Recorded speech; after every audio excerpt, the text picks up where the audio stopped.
The Bf-109, or Messerschmitt, made the Luftwaffe what it was, and kind of defied all the problems that is normally associated with German vehicles. It wasn't too much, it was practical and generally effective, so much so that Germans ended up making more Bf-109s than America made P-51s and the British made Spitfires. Independently, not together. But one day, World War II ended, and now, Israel. And it's gonna need some aeroplanes. When Israel did declare independence in 1948, their neighbors immediately declared war on them. And on the day, Israel had zero standing air force or fighter aircraft in any capacity. Obviously, war is now, so designing modern aircraft and producing them is off the table, so the next step would be to order some from abroad. You would think in a post-World War II world, it wouldn't be that hard to get your hands on military surplus, but as it turns out, in this very specific situation, it was. Now, I don't want to get into the weeds with geopolitics, especially when I'm talking about Israel, but basically at this point nobody really wanted to sell weapons to Israel because they wanted to curry the favor of Arab states who had oil and stuff. Despite this, only a few weeks after the start of the war, Israel would get their hands on 25 S199 AVF fighters, the Bf-109s. While under German occupation in World War II, Czechoslovakia had its industry seized and changed to produce the Bf-109. Fast forward to the end of the war, and Czechoslovakia ended up as a Soviet satellite state, with tons of factories still set up to produce the aircraft. Naturally, they were just going to finish producing all these Bf-109s that were in the middle of progress when they were liberated. More like under new management. But that somewhat vital component, known as the aircraft's engine, were all stored in the same warehouse, which caught on fire and destroyed all of them. So, now that they were missing the Bf-109's original Daimler-Benz engines, they had to swap it for the heavier Jumo 211 engines meant for bombers. Now, swapping a fighter plane's fighter engine for a bomber engine causes all kinds of weird problems, but we'll get to those later. With America and the British not selling to Israel, why would Czechoslovakia? Well, officially they never did, but their masters at the Soviet Union was betting on Israel turning properly red because Israel's founding party was actually super commie. Not only that, but the Soviet Union was eager to remove any English colonial power wherever it might reside.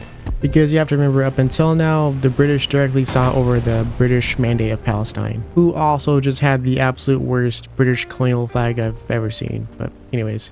So they approved the sale secretly to Israel and dismantled and repackaged the S199s to be shipped separately and reassembled in Israel, along with other aircraft and weapons. So, the S199 itself. Now obviously replacing a fire engine with a bomber engine presents all kinds of weird problems. For one, even though the Jumo engine seemed to fit mostly snugly, it was still heavier and had extremely high torque. That also spun the wrong way, which made takeoffs and landings extremely dangerous. So the high torque engine meant that instead of just turning the propellers, it tried to turn the airframe the opposite way, so at low speeds on takeoff and landings, it became more difficult to control where there wasn't enough airflow yet going over the wings and other control surfaces to counteract that. Basically, it would veer left. Not only that, but sometimes the S199 had problems with breaking its own landing gear on landing because the new engine was too heavy. And because that's still too easy, sometimes the S199 would shoot off its own propellers mid-flight. In short, the new Jumo engine wasn't matched to the synchronization gear that allowed the nose mounted guns to shoot between the propellers, and at certain speeds the interrupter failed to sync, and the giant propellers of the Saken would eat 13mm rounds at point-blank range.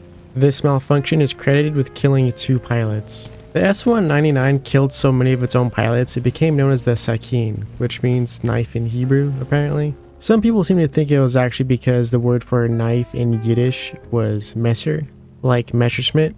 I have no way of verifying which one is true or not, but I would assume it really is the original one about it killing so many of its own pilots, because of the 25 Israel was given, 12 of them are credited with being lost because of these malfunctions, and only 3 would be lost to combat, with the remaining 10 being retired before the end of 1948, which probably makes it the shortest lived aircraft in actual military service because that's less than a year, probably like closer to half a year. The actual combat record of the Saken is surprisingly messy. Depending on who you ask, it's anywhere between like 4 to 8 kills. Most of them were unconfirmed, which is honestly still pretty good because it does at least have roughly a 1-to-1 kill loss ratio versus enemy aircraft. But in terms of total losses to kills, this thing absolutely was a bigger danger to Israelis than any Arab. I guess the German machine spirit still had some fight left in it. Now it's hard to believe that this piece of shit could save any country, but it's credited with this because it did sort of have a psychological edge to it because nobody expected Israel to have any kind of air force at all. If the air forces knew how bad and how few the Saken was, it would have had zero major effect. And honestly, without it, they probably still would have won that war.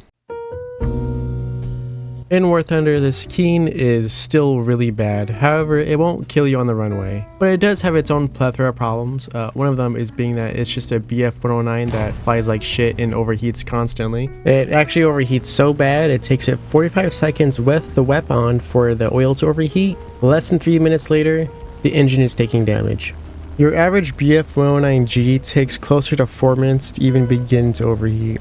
So it's less of an overheating problem and more of an overheating catastrophe. The only real problem that seemed to carry from IRL into War Thunder was its giant heavy engine. I'm pretty sure it's the only BF-109 with that problem where if you brake too hard on the runway you can like flip over. Now, I haven't killed myself this way and I never will because I'm never flying this fucking thing again. In fact, getting footage for it was so annoying you're probably looking at a different plane by now. The only saving grace people will tell you this thing has is that its guns are technically good, but if I'm going to be honest, no they're not. They do seem to be a little bit underpowered, but I might just be taking my anger out on them because the rest of the plane is a total shitbox. So that's the Saken, a weird history and a comically bad aircraft. Yet somehow not the most illegal plane in Israel's tech tree.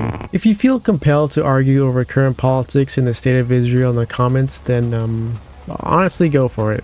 Just remember to like this video first. Alright, see y'all later.